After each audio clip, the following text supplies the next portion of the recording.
বুঝতে পারছো? ঠিক আছে, আগে দেখি। দেখো এইটা একটা হচ্ছে মাঠের জল জমি বা শালি জমি যেটা বলবেন। এখানে এই যে উঁচু ঢিপিটা আছে, উঁচু ঢিপির কোল হয়ে একদম ওই বাগান কোল ধরে। বাগানের কোল কথা, ওই তো আলটা।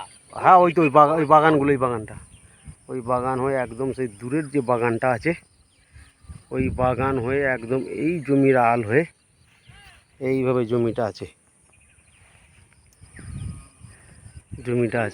কালকের বৃষ্টিতে মাঠে একটু জল জমেছে। পোলট্রি ঘর খুব দারুণ। না, ফার্ম হাউসের জন্য ঠিক আছে, যারা ফার্ম হাউস করবে, বাগান বাড়ি করবে, তাদের জন্য ঠিক আছে। রাস্তাটা ডেভেলপ করে দিতে পারলে। এইটা হচ্ছে রাস্তা, এই রাস্তাটা 9 ফুট রাস্তা আছে। 9 ফুট করে দেওয়া হবে। আরে 9 ফুট আছে বলতে হবে, দাঁড়ানো। হ্যাঁ, যেখানে যেখানে মাটি ফেলা যাবে সব মালিকরাই ফেলে সব ঠিকঠাক করে দেবে।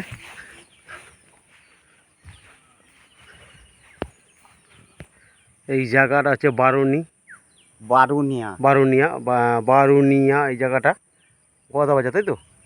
গড়াবাজার দিয়ে গদাবাজার থেকে কিছুটা ঢুকে বারুনিয়া যে গ্রাম আছে, ওই গ্রামের মধ্যে জমিটা। ওটা 2 বিঘের প্লট।